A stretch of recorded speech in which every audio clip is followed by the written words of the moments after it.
अगर आपका resume HR ने 10 सेकेंड्स भी नहीं पढ़ा तो प्रॉब्लम लक नहीं, रिज्यूम है।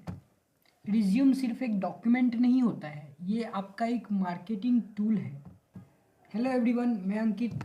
और अगर आप फ्रेशर्स हो या बैंक जॉब के लिए अप्लाई कर रहे हो तो आज का ये वीडियो आपके लिए गेम चेंजर होने वाला है। आज मैं आपको बताऊंगा रिज्यूम कैसे बनाएं, स्टेप बाय स्टेप बताऊंगा, और कौन सी गलतियां आपको जॉब से दूर कर देती है, जिसे आपको अवॉइड करनी चाहिए, वो भी बताऊंगा ताकि आप लोगों से वो गलती ना हो। देखो भाई, रिज्यूम आपका फर्स्ट इंटरव्यू होता है। एचआर के पास टाइम नहीं होता, वो सिर्फ 6-10 सेकेंड में डिसाइड करता है कि आप इंटरव्यू के लायक हो या नहीं। तो चलिए गाइस, वीडियो को स्टार्ट करते हैं। तो देखो गाइस, सबसे पहले ठीक है, ऊपर आएगा आपका नाम। ठीक है, यहाँ पे आप रिज्यूम लिख दो। ठीक है, ऐसा यहाँ पे एक रिज्यूम लिख सकते हो, बट सबसे ऊपर जो आता है ये आपका नाम आएगा और ये बोल्ड में रहेगा। अब मान के चलो, ठीक है, पकड़ो, मेरा नाम अंकित है तो मैं यहाँ पे आ, अंकित डाल देता हूँ। और ये ट्राई करो कि आप कैपिटल में लिखो, नहीं कैपिटल में लिख रहे हो तो स्मॉल में लिखो, बट आप इसको बोल्ड कर दो। जैसा ये देखो बोल्ड है ऑलरेडी। दूसरा लाइन में आएगा आपका एड्रेस। अब एड्रेस कौन सा होना चाहिए गाइज? देखो, एड्रेस अगर मैं लिखने जाऊँ तो कई लोगों का काफ़ी बड़ा होता है, कई लोगों का काफ़ी शॉर्ट भी होता है। तो आपको क्या करना है, normal simple and short address रखना है। ज़्यादा बड़ा एड्रेस बिल्कुल नहीं रखना, वो एचआर को देखो ना पढ़ने के लिए मजबूर करेगा। मान के चलो मैं जहाँ रहता हूँ, ठीक है, आपको खाली एरिया का नाम लिखना है। ओके, फ्लैट नंबर लिख दो।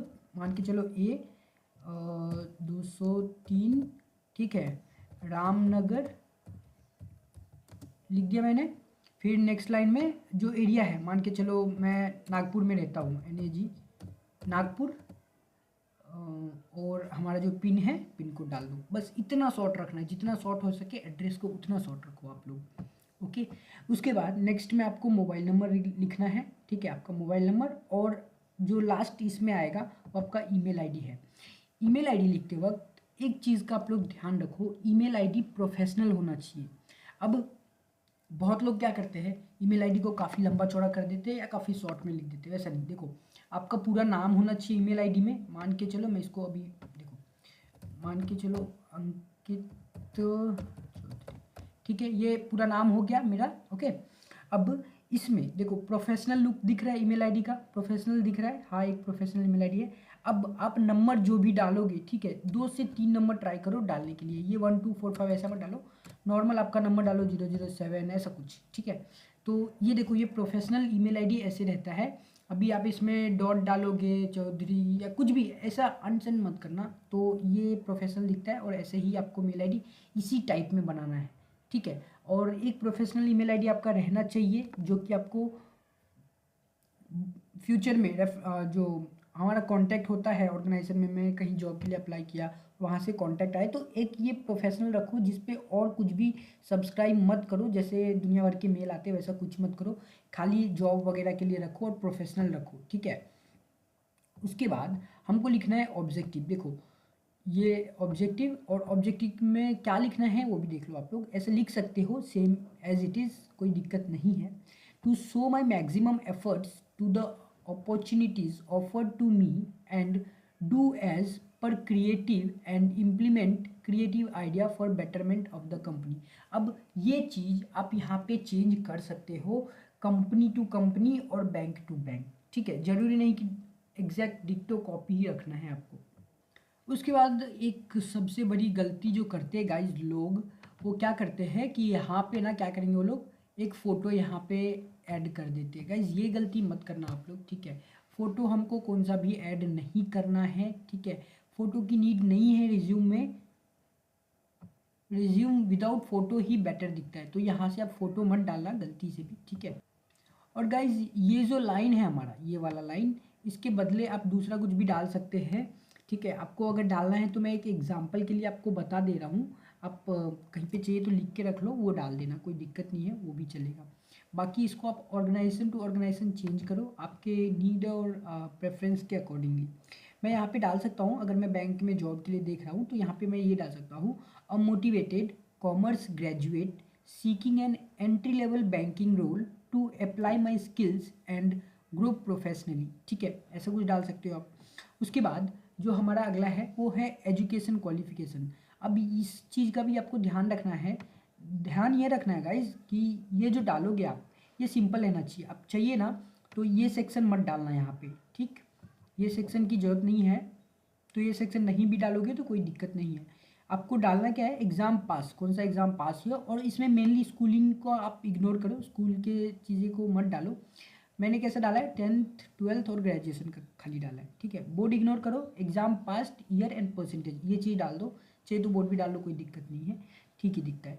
ईयर डाल देना क्योंकि बहुत जगहों पे इंटरव्यू में पूछा गया है कि आप कौन सी ईयर में पास किए हो, उस टाइम में आपको ये काम आने वाला है, ठीक है। परसेंटेज डाल देना यहाँ पे आप लोग, ये हो गया।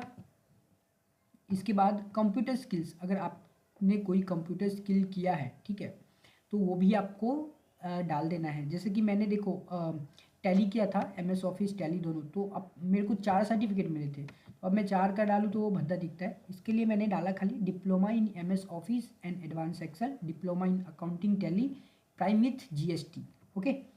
की स्किल में डाल देना आप लोग ये जो है एज इट इज़ डाल देना, कोई दिक्कत नहीं है। Positive attitude, hard working, quick learning capacity, no issue, कोई दिक्कत नहीं। उसके बाद वर्क एक्सपीरियंस आपको डालना है, अगर आप लोगों का है तो डालो, नहीं है तो ये सेक्शन ही हटा दो, ठीक है, वर्क एक्सपीरियंस का सेक्शन हटा दो, बिकॉज फ्रेशर्स के लिए ज़रूरी नहीं है। अगर है एक्सपीरियंस तो डाल दो, नहीं है तो ये सेक्शन आप स्किप करो, ठीक है, यहाँ से हटा दो। अब आपको कोई एक्सपीरियंस है तो आप डाल सकते हो, जैसे मान के चलो फॉर एन एग्जांपल मैं बता रहा हूँ आपको कि मैं सेल्स में था, ठीक है, मान के चलो सेल्स में था, तो सेल्स एग्जीक्यूटिव आपको यहाँ पे डेजिग्नेशन डालना है, जो भी मैनेजर रोल पे थे आप लोग या फिर सेल्स ऑफिसर थे, जो भी थे वो डाल देना है आपको। सेल्स कंपनी, कंपनी का नाम डालना है आपको, जो भी हो, ए ABC कंपनी, जो भी, ठीक है। डिपार्टमेंट कौन सा था वो डालना है आपको, मैंने एग्जांपल के लिए सेल्स डिपार्टमेंट डाल के रखा है। कब आपने ज्वाइन किया था और कब आपने कंपनी छोड़ा था। अब यहाँ पे एक चीज़ याद रखने वाला ये है गाइस कि आपने यहाँ पे एक्सपीरियंस डाला तो आपके पास एक्सपीरियंस सर्टिफिकेट होना मैंडेटरी है, क्योंकि यहाँ पे एक्सपीरियंस आपने डाला और वहाँ पे जब आप जाओगे, ठीक है, जब आप जाओगे इंटरव्यू के लिए आपसे एक्सपीरियंस सर्टिफिकेट पूछेगा और इसके बारे में भी डिटेल पूछेगा, तो यहाँ पे जो भी एक्सपीरियंस डाल रहे हो उसके ऊपर क्वेश्चनिंग होने वाला है, क्रॉस क्वेश्चन होने वाला है आपको, तो वो चीज़ के लिए आपको प्रिपेयर रहना है, ओके। चलिए आगे बढ़ते हैं, सॉरी गाइज, हाँ, वर्क एक्सपीरियंस हो गया। उसके बाद आपका पर्सनल डिटेल डालना है, ठीक है, मैंने एग्जांपल के लिए ये सब डाल के रखा है, तो आप लोग चेंज करो। और एड्रेस देखो, परमानेंट एड्रेस चाहिए तो आप यहाँ पे थोड़ा और थोड़ा ज़्यादा करके लिख सकते हो, बाकी शॉर्ट में लिखो तो ज़्यादा बेटर है, ठीक है। एड्रेस नॉर्मली नहीं देखता कोई भी एम्प्लॉयर आपका, खाली उनको ये जानना रहता है कि कौन से एरिया में रहते हैं, कहाँ पे रहते हैं, ताकि वो आप लोग को उसके हिसाब से जो है आपको वैकेंसीज उस हिसाब से अलॉट कर सके, ठीक है। आपको डेट ऑफ बर्थ डालना है, मैंने एग्जांपल के लिए डाल के रखा है 8-9-2000, आप कुछ भी डालो, 10-20-2000 कुछ भी डाल दो, आई मीन टू से 20-10-2000 जो कुछ भी, तो आप एग्जांपल के लिए मैंने ये डाला है, कोई दिक्कत नहीं है। ये मैंने डेट दिया है, यहाँ पे मंथ है, यहाँ पे ईयर है, तो आप ये चीज़ को चेंज मत करना, बिकॉज उसमें कन्फ्यूज़न होता है। जो मैंने अभी बोला 10-20-2000, तो अब 20 यहाँ पे डालोगे, 10 यहाँ पे डालोगे, 2000, तो वो उल्टा समझ लेते हैं, तो ये चीज़ से आप लोग बचो, इसके वजह से मैंने यहाँ पे ये भी बोल दिया है। जेंडर डाल दो आप लोग, लैंग्वेज आपको आती है, कितनी आती है वो डालना है। मैंने इंग्लिश डाल के रखा है। अगर आप लोगों को कोई और लैंग्वेज आता है, ठीक है, अगर आप लोगों को कोई और लैंग्वेज आता है तो आप यहाँ पे बिल्कुल डाल सकते हो, जैसे मैं डाल देता हूँ Hindi, Hindi and sorry Hindi and Marathi, ऐसे भी आप डाल सकते हो, ठीक है। नेशनलिटी इंडियन रहेगा, मैरिटल स्टेटस आपका जो भी आप डाल दो। और हॉबीज़ गाइज, देखो हॉबीज़ बहुत इंपॉर्टेंट टॉपिक है, इस पर क्रॉस क्वेश्चन होता है। मैंने डाला लिसनिंग म्यूज़िक, ठीक है, एक टाइम लिसनिंग म्यूज़िक कौन सा गाना सुने थे, क्या सुने थे, वो सब क्रॉस क्वेश्चन होता है। राइडिंग बाइक्स, अगर मैं डाला राइडिंग बाइक्स तो वो HR पूछ सकते हैं कि आपको राइडिंग बाइक्स पसंद है, आपने लास्ट राइड कौन सा किया था, कहाँ किया था, कैसे किया था, दुनिया भर के क्वेश्चन। ये सब डालते वक्त आपको बहुत चीज़ों का ध्यान रखना पड़ेगा। एक डिक्लेरेशन डालना है गाइज, मैं यहाँ पे ये डाल रहा हूँ कि मैंने जो भी इन्फॉर्मेशन इस रिज्यूम में डाला है, as per my knowledge true है एंड करेक्ट है, वही चीज़ का डिक्लेरेशन डालना है। I hereby declare that above information given by me is true at best of my knowledge. ठीक है, ये एग्जैक्टली सही है। उसके बाद यहाँ पे डेट डालना है और प्लेस मैंने यहाँ पे विरार डाल के रखा है। आप लोग यहाँ पे ना कुछ भी डाल दो, नहीं जी, मैं अपने हिसाब से आपका जो भी प्लेस है वो प्लेस का नाम डाल दो। यहाँ पे आप नाम डाल दो। ठीक है, अब ये मेरे डालने का रीज़न क्या है ना, रिज्यूम पे आपको फिजिकली साइन कहीं पे नहीं करना पड़ेगा। ठीक है, अब जब भी आप रिज्यूम किसी एचआर को दे रहे हो, यहाँ पे डेट एडिट कर दो। ठीक है, यहाँ पे डेट एडिट कर दो, जैसे आज का डेट डाल दो, आज का डेट डाल देना 28/12 और 2025, ऐसा डेट डाल दो। ठीक है, और वो रिज्यूम का प्रिंट ले लो और प्रिंट जाके सबमिट कर दो जहाँ पे भी रिक्वायर्ड है। अब ये तो पता चल गया आपको रिज्यूम कैसे बनाना है और कौन कौन सी मिस्टेक्स है जिसको नहीं करना चाहिए आप लोगों को। एक बार वापस देख लेते हैं मैंने किस किस चीज़ पे बात किया था, तो आपको और क्लियर हो जाएगा। देखो, एजुकेशन क्वालिफिकेशन लिखने का सिंपल मतलब समझो। अगर स्कूलिंग में आपका मार्क्स अच्छा नहीं है तो आप उसको इग्नोर करो। ठीक है, अगर ग्रेजुएशन आपका अच्छा है तो स्कूल के मार्क्स लिखने की जरूरत नहीं है, because bank most of the time graduation के ही मार्क्स देखते हैं। ठीक, स्किल वही लिखो जो इंटरव्यू में एक्सप्लेन कर सको आप। ठीक है, क्योंकि इंटरव्यूअर बोलते हैं स्किल पे क्वेश्चन होता है, जैसे MS excel, basic banking knowledge, communication skill, जो भी रखोगे आप अपने हिसाब से रखो। ठीक है, फिर जो फेक स्किल्स रहते हैं लिखोगे तो इंटरव्यू में पकड़े जाओगे। सिंपल सा है, HR बहुत स्मार्ट होता है गाइस। आप HR को बेवकूफ़ समझने की गलती 1% भी मत करना। आपका शक्ल देख के, आपका रिज्यूम देख के वो पूरा आपका कच्चा चिट्ठा निकाल देगा। ठीक है, तो अगर आपने फेक स्किल डाला है तो वो लोग तुरंत निकालेंगे और फेक के चक्कर में जो जॉब आपको लग जाने वाली थी आप उससे आउट हो जाओगे, तो उससे बचो गाइस। ठीक है,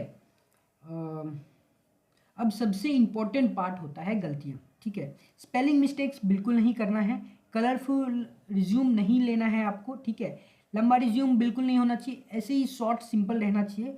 और हर जॉब के लिए सेम रिज्यूम नहीं होना चाहिए, आपका रिज्यूम चेंज होना चाहिए। ठीक है,